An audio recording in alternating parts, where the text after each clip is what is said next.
महाराष्ट्र विधानसभा चुनाव के लिए राजनीतिक दलों ने कमर कस ली है। चुनाव में महाविकास अघाड़ी को करारी शिकस्त देने के लिए महायुति का प्लान बन गया। लंबी कवायद के बाद महाराष्ट्र चुनाव में महायुति के दलों के बीच सीट शेयरिंग का फॉर्मूला सामने आ गया। सोर्सेज के मुताबिक महायुति में सीट शेयरिंग को लेकर 60 से 70% तक बातें बन गई।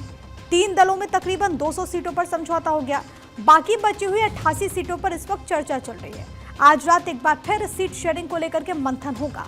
महायुति की बैठक में 3 दलों के नेताओं के बीच सहमति बनती हुई दिख रही है। अभी तक जो जानकारी सामने आई उसमें महायुति में किस पार्टी को कितनी सीटें वो आपको जरा एक बार समझा देते हैं। यहाँ पर आपको ये जानना जरूरी है कि 288 विधानसभा की सीटें महाराष्ट्र में। बीजेपी 155 से 160 सीटों पर चुनाव लड़ सकती है, इसकी संभावना है। इसके अलावा शिवसेना जो शिंदे गुट वाली है उसको 80 से 85 सीटें मिल सकती है, अभी तक जो बात चल रही है। एक और दल एनसीपी अजीत पवार गुट, उनको 55 से 60 सीटें मिलने की संभावना जाहिर की जा रही है। एक दिन पहले केंद्रीय गृह मंत्री अमित शाह ने बैठक की थी और इसके बाद महायुति का ये जो सीट शेयरिंग का जो फॉर्मूला है वो सामने आया। आज देर रात मुंबई में महायुति के 3 दलों के बीच एक बार फिर से अहम बैठक होगी। इस बैठक में बाकी बची हुई सीटों पर चर्चा होगी। सूत्रों के मुताबिक केवल बीजेपी नहीं बल्कि तीनों ही दल करीब करीब सभी सिटिंग विधायकों को रिपीट कर सकते हैं। जानकारी ये भी कि तीनों पार्टीज किसी भी तरह की बगावत से बचना चाहती है। 3 दलों का मानना है कि विवाद और बगावत से नुकसान हो सकता है। जानकारी यह है कि बीजेपी का विदर्भ के साथ मराठवाड़ा पर भी खासा फोकस है, लेकिन शिंदे गुट भी यहां अपना फोकस बनाए रखना चाहता है।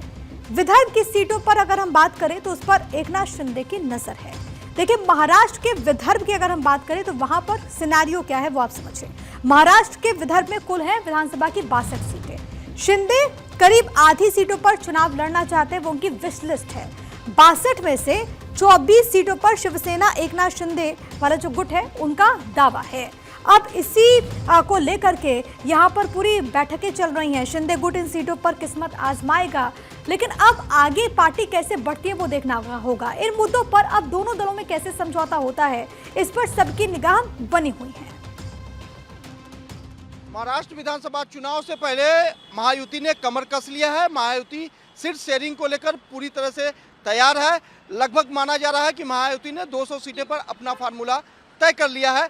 बचे हुए 88 सीटों पर आज महायुति की बड़ी बैठक होने वाली है।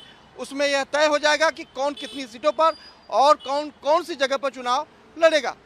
भारतीय जनता पार्टी के सूत्र के अनुसार यह माना जा रहा है कि भारतीय जनता पार्टी विधानसभा चुनाव में बड़े भाई की भूमिका में चुनाव लड़ेगी, जिसमें 155 से 160 सीटों पर चुनाव लड़ सकती है।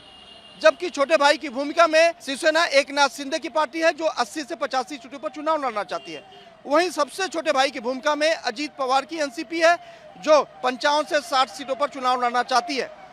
लेकिन भारतीय जनता पार्टी और महायुति ने जो फार्मूला तय किया है उसमें कोई विवाद नहीं है। अगर विवाद की बात करें तो तीनों दल अब एक मत होकर चुनाव लड़ना चाहते हैं।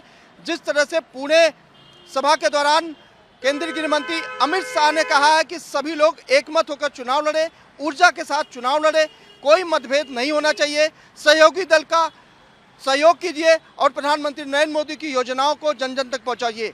ये 5 फार्मूलों को लेकर महायुति चुनाव लड़ने वाली है, जिसमें यह माना जा रहा है कि आपसी मनमुटाव को मिटाते हुए महायुति एक साथ आएगी और चुनाव लड़ेगी। लेकिन सीट शेयरिंग की अगर बात करें तो सभी दल सहमत है। जो भी सीटें उन्हें दी जाएगी उस पर वह चुनाव लड़ने के लिए तैयार है। जानकारी यह है कि अमित शाह ने कहा है कि आने वाले समय में सीट शेयरिंग का फार्मूला कुछ इस तरह से होगा कि जो लोग जिन पार्टी से चुनाव लड़ रहे हैं, अगर वह जिताऊ विधायक है तो उन्हें ही सीट दी जाएगी। और वहीं अगर कमजोर दल है तो भारतीय जनता पार्टी की जगह उन दलों को सीट भी दी जा सकती है। कैमरा पर्सन रमेश के साथ सोनी, भारत 24, मुंबई। तो उधर आज ही चुनाव आयोग की टीम भी मुंबई पहुंचने वाली है। चुनाव आयोग की टीम कल यानी कि शुक्रवार को सभी राजनीतिक दलों के प्रतिनिधियों से मुलाकात करेगी। इसके बाद आयोग की टीम अधिकारियों के साथ बैठक करेगी। संभव है कि परसों यानी कि 28 सितंबर को चुनाव आयोग शाम के 4:30 बजे मुंबई में प्रेस कॉन्फ्रेंस करे। इसके बाद महाराष्ट्र में चुनाव को लेकर के स्थिति और भी ज्यादा क्लियर हो जाएगी।